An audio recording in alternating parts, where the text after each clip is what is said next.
Hello BCom students, welcome back. आज हम हमारा न्यू चैप्टर स्टार्ट करने वाले हैं और चैप्टर का नाम है आपका hire purchase, account of sale under hire purchase system.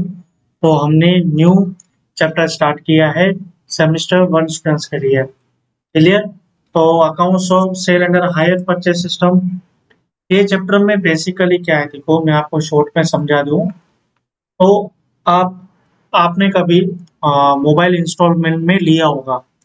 Clear? तो अगर वो इंस्टॉलमेंट में आप मोबाइल ले रहे हो तो आपने क्या किया होगा, अभी तो क्रेडिट का जो भी है वो डायरेक्ट ईएमआई स्टार्ट कर लेते हैं। लेकिन पहले क्या होता था, आप जब भी आपने देखा होगा बजाज फाइनेंस या ऐसे कुछ कार्ड्स आते हैं तो वो लोग क्या बोलते हैं कि पहले कुछ डाउन पेमेंट दो और उसके बाद इंस्टॉलमेंट में पे करो।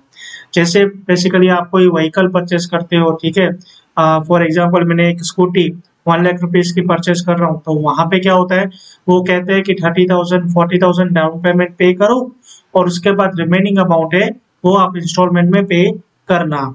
और साथ ही साथ वो क्या करते हैं, जितना टाइम पीरियड इंस्टॉलमेंट चलता है उतने टाइम पीरियड के लिए मेरे पे इंटरेस्ट पे चार्ज करते हैं। ठीक है, तो सेम का सेम हायर परचेज भी वैसा ही है, लेकिन हायर परचेज और इंस्टॉलमेंट में सिर्फ एक ही चीज का बहुत मेजर फर्क पड़ जाता है। वो भले एक चीज है लेकिन बहुत मेजर फर्क पड़ जाता है। वो चीज का फर्क ये है ओनरशिप का। ठीक है, तो आप अगर एक्टिवा लेने जाते हो और आपने डाउन पेमेंट पे किया 30,000, तो यहाँ पे आप भले इंस्टॉलमेंट में पे करोगे, हायर परचेज में भी ऐसे ही करते हैं, इंस्टॉलमेंट में पे करते हैं। लेकिन जब एक्टिवा परचेज करते हो तो वहां पे एक्टिवा की ओनरशिप होती है, एक्टिवा का मालिक वो आप बन जाते हो, फिर वहां पे वो शोरूम वाला मालिक नहीं रहता। क्लियर? तो ये इंस्टॉलमेंट वाला मतलब वहां पे इस तरह का हुआ। और दूसरा हायर परचेस में क्या होता है, हायर परचेस में अगर आपने कोई चीज परचेस करी है तो उसका इंस्टॉलमेंट आप पे करोगे उसके बाद, लेकिन तब तक आप उसके मालिक नहीं बनते जब तक आप उसकी लास्ट इंस्टॉलमेंट पे नहीं करते थे। क्लियर? तो ये चीज रहती है। और दूसरा, अगर आप लोन लेते हो और उस पे मतलब एक्टिवा लिया, उस पे लोन लिया और वो इंस्टॉलमेंट पे कर रहे हो, तो अगर आप वो लोन पे नहीं कर पाते हो तो बैंक वाले आपसे लोन की अमाउंट रिकवरी करेंगे, आपकी एक्टिवा रिकवरी नहीं करेंगे। और हायर परचेस में अगर ऐसा होता है, ये तो बहुत अलग चीज होगी, वो यहाँ पे हम रीड नहीं करने वाले हैं, लेकिन मैं जनरली समझा रहा हूँ। हायर परचेस में अगर आप पे करते हो और नहीं कर पाते हो तो फिर ओनर जो होता है, क्योंकि यहाँ तो आप ओनर बने नहीं, वो आपसे एसेट रिकवरी कर लेता है, तो बाकी मनी का क्या हुआ, वो एज ए रेंट उसके लिए इनकम हो जाएगी। तो ये सिर्फ दो चीजों का फर्क रहता है हायर परचेस और इंस्टॉलमेंट में, बाकी पूरा नॉर्मल रहता है। हाँ, बाकी डॉक्यूमेंट्स होते हैं और उसके बाद लीगल प्रोसीजर्स होते हैं, कंप्लायंस होते हैं, वो दोनों के डिफरेंस होते हैं। अकाउंटिंग के हिसाब से मैंने आपको समझा दिया, ये एक चीज का फर्क रहता है। क्लियर? तो अब हम करने वाले हैं सम नंबर 2। यहाँ पे हायर परचेज का लेक्चर स्टार्ट कर रहे हैं, लेक्चर नंबर 1 है। तो सम नंबर 2 में हम यहाँ पे रीड करते हैं क्या दिया है। तो 1/4/2008 को शेवल purchase a machine from Keyur. अब शेवल था, उसने केयूर से परचेज किया है, क्या परचेज किया, मशीन, सॉरी, मशीन परचेज किए on hire purchase. The terms of the contract where is under. अब यहाँ पे टर्म्स ऑफ कॉन्ट्रैक्ट यहाँ पे आपको दिए गए हैं। अब कैश प्राइस मशीन का कितना था, 1 लाख रुपीज था। अब देखो यहाँ पे एक कैश प्राइस देंगे आपको, फिर आपको इंस्टॉलमेंट का अमाउंट देंगे, डाउन पेमेंट देंगे, और काफी ऐसे सम आएंगे जहाँ पे एक एक बीच में कोई इंस्टॉलमेंट मिसिंग होगी, वो फाइंड आउट करनी होगी। तो इस तरह के पूरे हायर परचेस पे होने वाला है। हमें बेसिकली निकालना पड़ेगा इंटरेस्ट, हमें निकालना पड़ेगा डेप्रिसिएशन, हमें बुक्स ऑफ लेजर अकाउंट्स बनाने पड़ेंगे मशीन के, और जो भी परचेसर होगा और जो भी सेलर होगा उसके। तो बस मिसिंग इसमें ज्यादा रहता है कि कभी आप कैश प्राइस निकाल देंगे, कभी आपको थर्ड इंस्टॉलमेंट निकाल देंगे, फोर्थ इंस्टॉलमेंट निकाल देंगे, मतलब इंस्टॉलमेंट होती है, निकालनी पड़ती है। क्लियर? तो एग्जाम में इस तरह के सम आते हैं। तो ये बेसिक वाला सम, नॉर्मली हमारा फर्स्ट लेक्चर है तो मैं आपको बेसिक वाला सम करवाऊंगा, लेकिन ये भी सम इंटरेस्टिंग है, आपका बेसिक बहुत मजबूत हो जाएगा, इसलिए मैंने सम नंबर 2 को चूज किया है। ठीक है, तो मशीनरी की प्राइस कितनी है, 1 लाख रुपीज है। और साइनिंग कॉन्ट्रैक्ट में क्या बोला है कि 20% of the cash price is to be paid, मतलब 20%, 1 लाख का 20%, मतलब आपका 20,000 रुपीज हो गया। 20,000 on the day of contract, जब आप मशीन के हायर परचेज का कॉन्ट्रैक्ट करते हो तभी आपको 20% कैश पे करना रहेगा। और थर्ड पॉइंट में लिखा है the balance of the cash price is to be paid in 4 half yearly instalment. 4 half yearly instalment आपका क्या हो जाता है, 4 हो गया, वो 4 इंस्टॉलमेंट बचती है। हाफ ईयरली मतलब क्या रहेगा, एक साल में 2 इंस्टॉलमेंट मेरे को पे करनी है। और इन्होंने अमाउंट दे दी है 20,000, लेकिन एक्चुअली में अगर ये पॉइंट देते ना 4 हाफ ईयरली इंस्टॉलमेंट, तो ये अमाउंट नहीं देते, फिर अपन को खुद निकालनी पड़ती है। तो अगर खुद भी निकालनी पड़े तो कोई इशू नहीं है, मेरे को एक साल में 2 इंस्टॉलमेंट पे करनी है और टोटल मेरी होगी 4, मतलब मैं 2 साल पेमेंट चलाऊंगा। और 4 साल होता है तो 80,000 का डिवाइड बाई 4 कर दो, तो देखो 20,000 की इंस्टॉलमेंट आपकी यूं ही आ गई। ठीक है, ये क्या बोल रहा है देखो, 4 मतलब 4 इंस्टॉलमेंट करूंगा, हाफ ईयरली मतलब एक साल में 2 करूंगा। ठीक है, तो 80,000 की पहले 4 इंस्टॉलमेंट कर दो, तो कितनी होगी आपकी 20,000। तो एक साल में मैं 20,000 की 2 इंस्टॉलमेंट करूंगा, फिर नेक्स्ट ईयर करूंगा। तो यहाँ पे आप ऐसे भी 20,000 निकाल सकते हो, भले इन्होंने दे दिया है तो अच्छी बात है।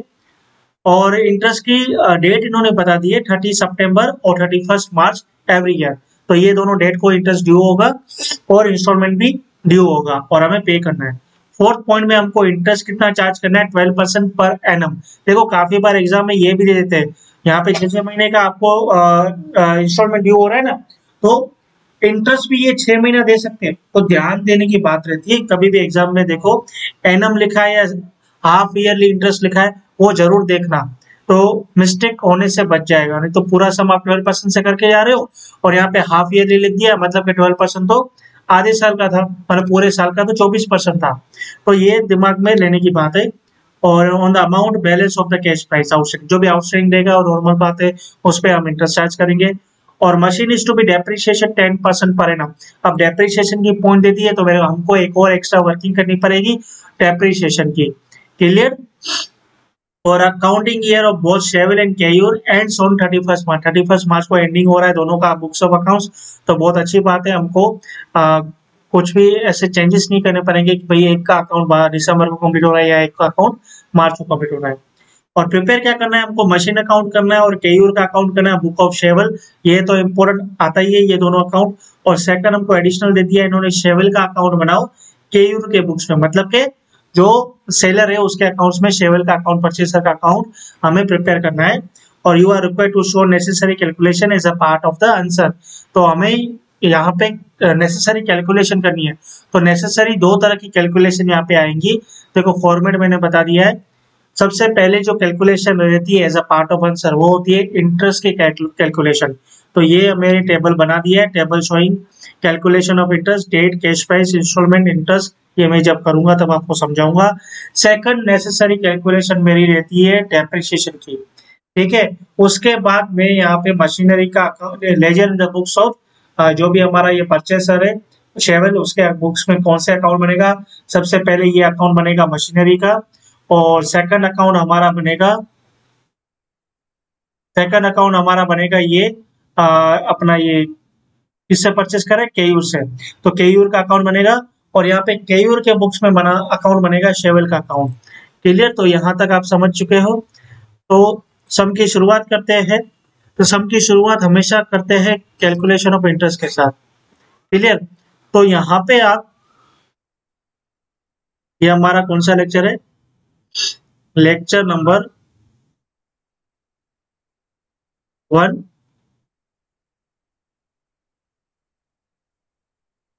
Hire purchase.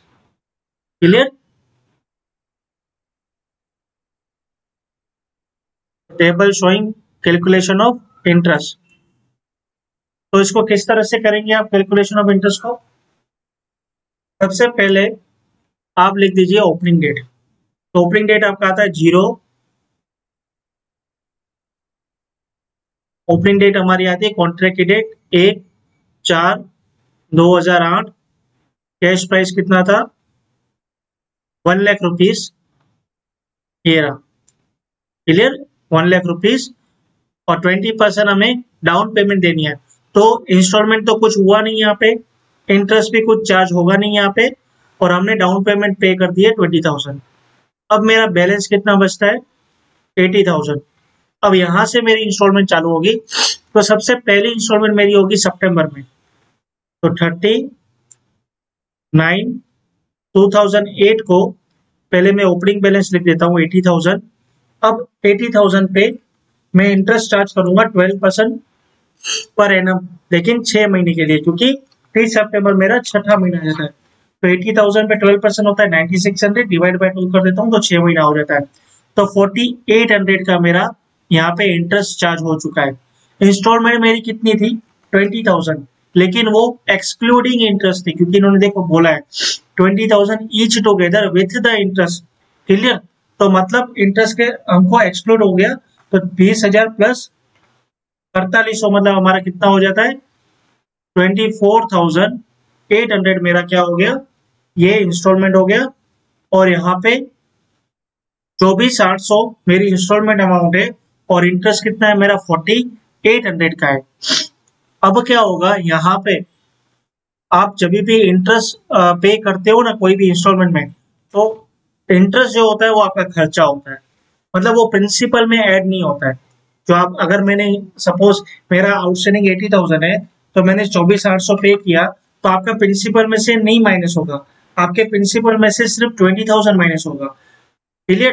क्योंकि इंटरेस्ट जो होता है वो तो सामने वाले की इनकम होती है, क्लियर, जो उसके आउटस्टैंडिंग अमाउंट में लेता है।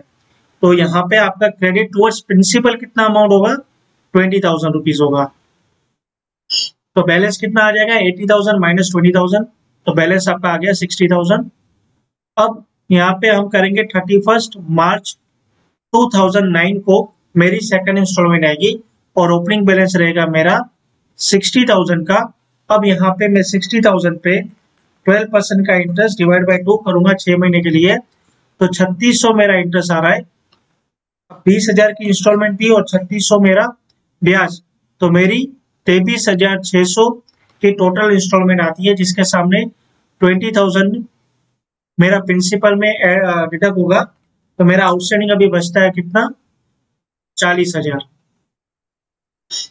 अब मेरी सेकंड इंस्टॉलमेंट कब आएगी, सॉरी थर्ड इंस्टॉलमेंट 30/9/2009 को आएगी। ओपनिंग बैलेंस कितना है मेरा 40,000 का है। अब मेरी 40,000 में 12% का इंटरेस्ट डिवाइड बाय 2, तो 2400। ओके, और इंस्टॉलमेंट कितनी है 20,000 प्लस 2400, तो 22,400 टोटल मेरी इंस्टॉलमेंट आती है। अब इसमें 20,000 मेरे प्रिंसिपल के सामने डिडक्ट करूंगा, तो अब मेरा क्लोजिंग बैलेंस कितना बचा 40,000 माइनस 20,000, तो टोटल मेरा आउटस्टैंडिंग बचता है 20,000। अब लास्ट 31 मार्च 2010 को मेरी लास्ट इंस्टॉलमेंट आएगी 20,000 की। अब 20,000 पे इंटरेस्ट लगेगा 12% 6 महीने के लिए, तो 1200, और मेरी इंस्टॉलमेंट अमाउंट होगी 20,000 प्लस 1200, तो 21,200। प्रिंसिप इंस्टॉलमेंट में मेरा क्या आएगा 20,000 इंस्टॉलमेंट प्लस इंटरेस्ट, तो मेरा क्रेडिट टूवर्ड्स कैश प्राइस कितना रहता है 20,000, तो 20,000 माइनस 20,000, तो यहाँ पे मेरा अकाउंट हो जाता है नील। तो यहाँ पे मेरी टोटल इंटरेस्ट का प्राइस कितना रहेगा 4800 प्लस 3600 प्लस 2400 प्लस 1200, तो टोटल 12,000 का ब्याज मुझे 1 लाख पे लगा है। आप देखोगे 1 लाख पे 12% करोगे तो 12,000 आ ही रहा है। और टोटल मेरी इंस्टॉलमेंट प्राइस कितनी होती है 24,800 प्लस 23,600 प्लस 22,400 प्लस 21,200, तो 92,000 का मेरा कितना 92,000 का मेरा इंस्टॉलमेंट हुआ। और 20,000 तो मैंने डाउन पेमेंट करा था ना, तो टोटल 1,12,000 मैंने पे किया है। क्लियर? तो ये हमारा कैलकुलेशन ऑफ इंटरेस्ट था। अब उसके बाद मैं कैलकुलेशन करूंगा डेप्रिसिएशन की। तो डेप्रिसिएशन की कैलकुलेशन करते हैं, तो 1/4/2008 को मेरा ओपनिंग बैलेंस कितना था 1 लाख रुपीज। क्लियर? तो यहाँ पे मैं ऐसे लिख देता हूँ, कैलकुलेशन ऑफ डेप्रिसिएशन ही करना है ना हमको। आप एक काम करिए, इसको लिख दीजिए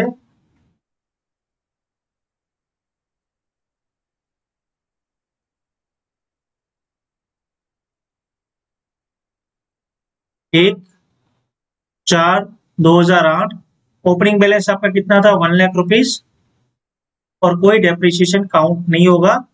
अभी हमारी डेट आएगी 31/3/2009।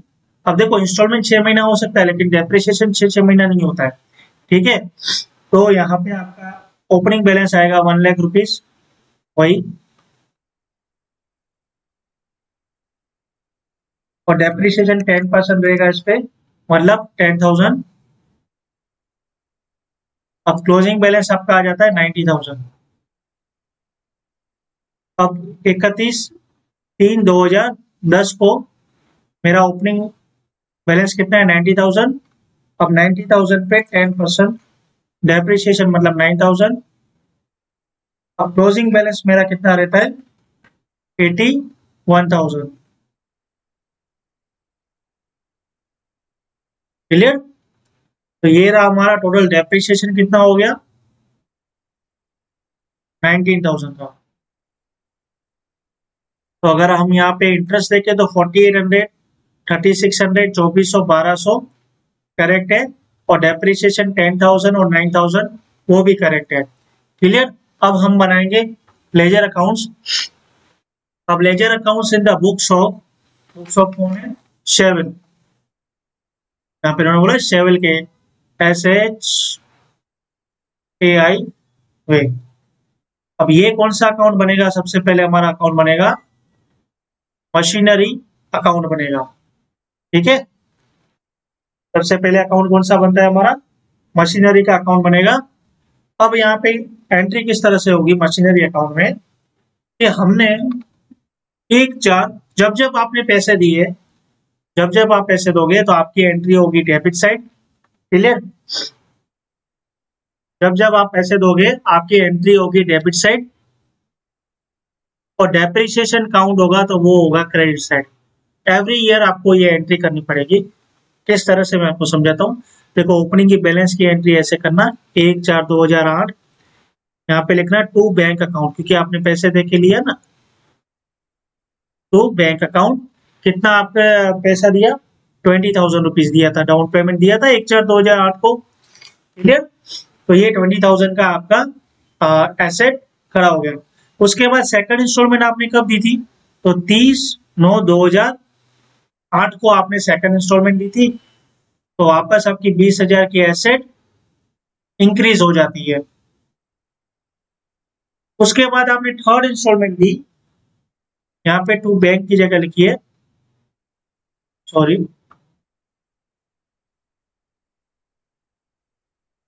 यहाँ पे टू बैंक की जगह हम क्या लिखेंगे? To Keyur account. ये केयूर को हमने इंस्टॉलमेंट दी। अब 31/3/2009 को हमने एक और instalment the to Keyur account. कितना? 20,000 रुपीज का। अब 31/3/2009 को हमारा डेप्रिसिएशन चार्ज होगा। कितना चार्ज हुआ था? 10,000 को, 10,000 का चार्ज हुआ था। अब यहाँ पे टोटल कर दो तो ये हमारा टोटल आता है 60,000, और यहाँ पे टोटल आता है आपका 60,000 ही आएगा। अब जो बैलेंस बचेगा वो हम कैरीड फॉरवर्ड करेंगे बाय बैलेंस कैरीड फॉरवर्ड। कितना रह गया हमारा? 60,000 माइनस 10,000, तो 50,000 का बैलेंस हमारा कैरी फॉरवर्ड हुआ। अब 1/4/2009 को बैलेंस को आगे लेके आओ, टू बैलेंस ब्रॉट फॉरवर्ड 50,000। अब आपने वापस जो दो इंस्टॉलमेंट दी वो उसे बुक करो और एसेट को इंक्रीज करो। तो 30/9/2009, यहाँ आप लिखोगे टू केयूर अकाउंट 20,000, और एक और इंस्टॉलमेंट 31/3/2010 को आपने दी, और यहाँ लिखोगे टू केयूर अकाउंट 20,000 और 31/3/2010 को आपने डेप्रिसिएशन चार्ज किया, तो यहाँ लिखोगे बाय डेप्रिसिएशन अकाउंट कितना चार्ज किया था 9,000 का। अब डेबिट साइड का टोटल कर दो 50,000 प्लस 40,000, तो 90,000 की यहाँ पे आपका मशीनरी का वैल्यू आता है।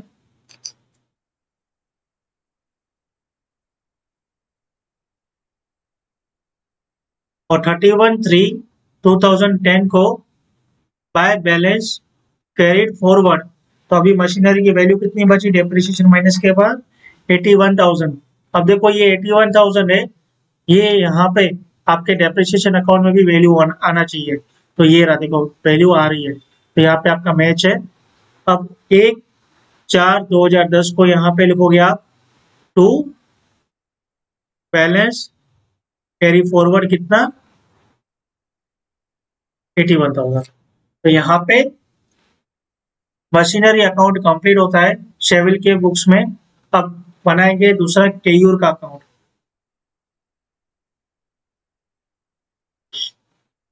तो केयूर का अकाउंट कैसे बनाओगे आप इसी तरह से डेट पर्टिकुलर रुपीस और date particular rupees.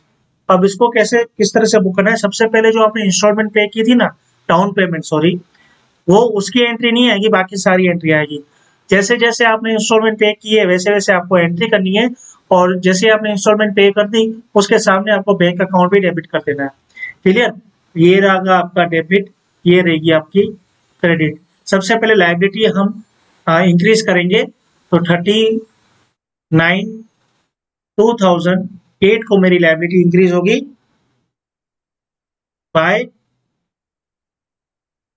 Machinery account कितने से 20,000 रुपीज से, और 39/2008 को एक और लायबिलिटी भी इंक्रीज होती है बाय इंटरेस्ट अकाउंट 4800, दोनों को अलग अलग शो करना है। और वहीं पे ही मैंने 30/9/2008 को बैंक से इनको पेमेंट कर दिया था, तो टू बैंक अकाउंट कितना आ जाएगा 24,800 कंप्लीट। उसके बाद 31/3/2009 को मैंने सेकंड इंस्टॉलमेंट इनको पे किया, तो बाय मशीनरी अकाउंट 20,000। अब 31/3 को मेरा इंटरेस्ट कितना ड्यू हुआ था इसके ऊपर, तो 3600 रुपीज का। अब टोटल पेमेंट इनको मैंने कितना कर दिया होगा 31/3/2009 को मेरी सेकंड इंस्टॉलमेंट मैंने इनको पे कर दी, तो बैंक अकाउंट कितना 23,600। अब ये यहाँ पे हमारा एक कंप्लीट हो गया।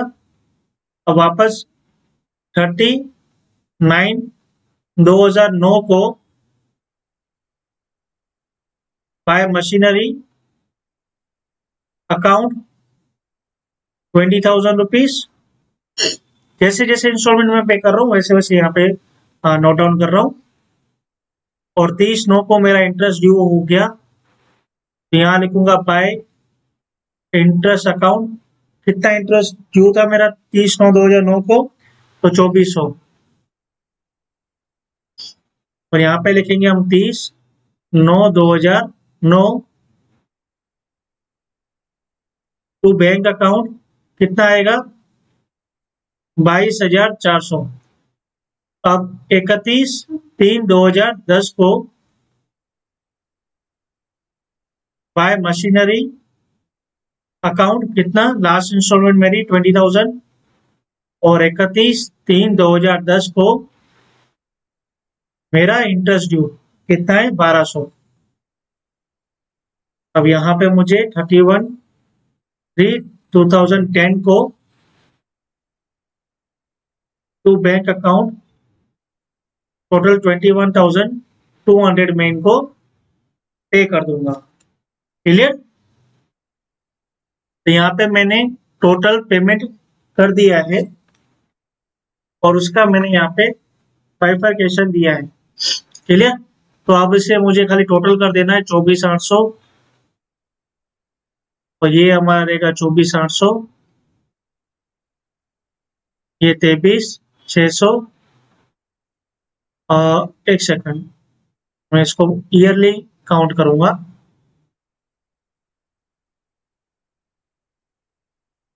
ईयरली काउंट करूंगा मैं इसको, यहाँ पे मेरा ईयरली हो जाएगा। तो 20,000 प्लस 4,800 प्लस 20,000 प्लस 3,600, तो 48,400। और यहाँ पे भी 48,400 आएगा।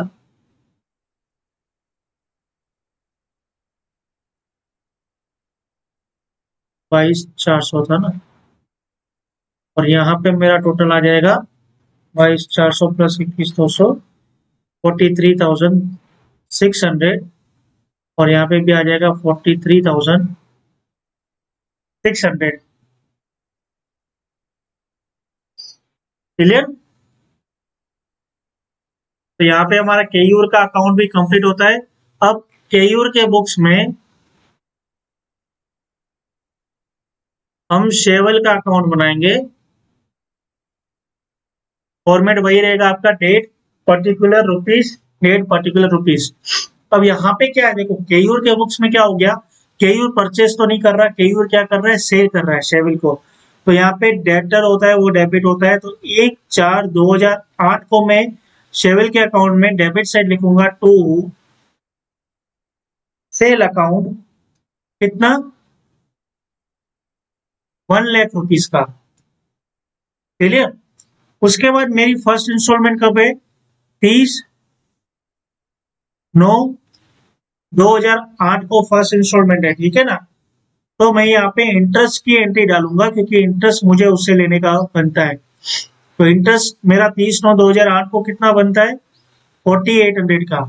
और उसने 30/9/2008 को कितना इंस्टॉलमेंट दिया, 24,800। लेकिन मैं उसके अकाउंट में कितना क्रेडिट करूंगा,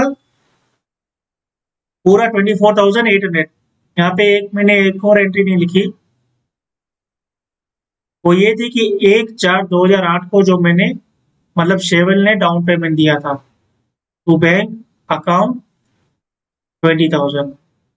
अब 30/9/2008 को शेवल ने कितनी इंस्टॉलमेंट दी थी आपको, ठीक है, तो वो दी थी 24,800। क्लियर?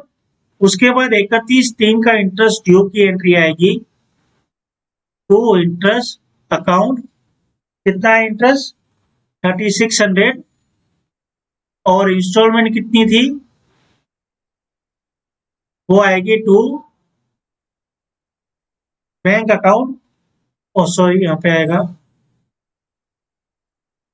Bye account.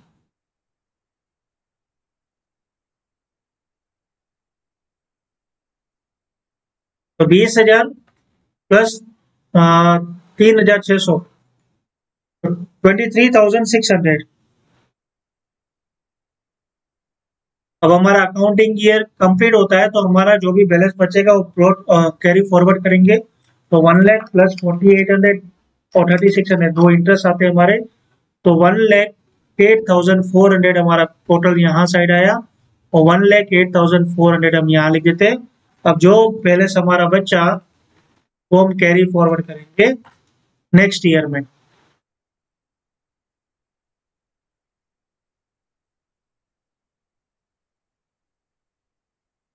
ये हमारा नेक्स्ट ईयर आता है, तो 31/3/9 हो जाता है। क्लियर? तो 31/3/2009 बाय बैलेंस कैरी फॉरवर्ड कितना हो गया आपका, 40,000 का। अब 1/4/2009 को मैं लेके आऊंगा टू बैलेंस ब्रॉट फॉरवर्ड 40,000 का, और 30/9/2009 को इंटरेस्ट की एंट्री ड्यू होगी तो इंटरेस्ट अकाउंट 40,000 पे कितना था हमारा इंटरेस्ट निकाला हुआ था ना, 2,400।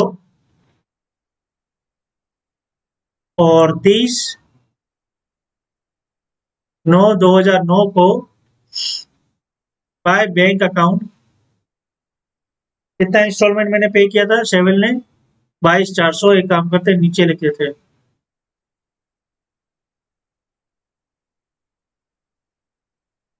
30/9/2009 को यहाँ लिखेंगे बाय बैंक अकाउंट 22,400। अब लास्ट इंस्टॉलमेंट का इंटरेस्ट ड्यू करेंगे हम 31/3/2010 को। तो इंटरेस्ट अकाउंट कितना है लास्ट का 1200 और 31/3/2010 को हमारी शेवल की लास्ट इंस्टॉलमेंट थी वो कितने की थी 21,200 की। अब यहाँ पे आपका बैलेंस हो जाना चाहिए 0। तो 40,000 प्लस 2400 प्लस 1200 तो 43,600 और यहाँ पे भी हमारा आ रहा है 43,600। तो इस तरह से हमारा सम नंबर 2 कंप्लीट होता है। आई होप कि आपको समझ में आया होगा ये सम नंबर 2। अब हम मिलेंगे न्यू वीडियो में न्यू लेक्चर में। क्लियर? तब तक के लिए बाय बाय।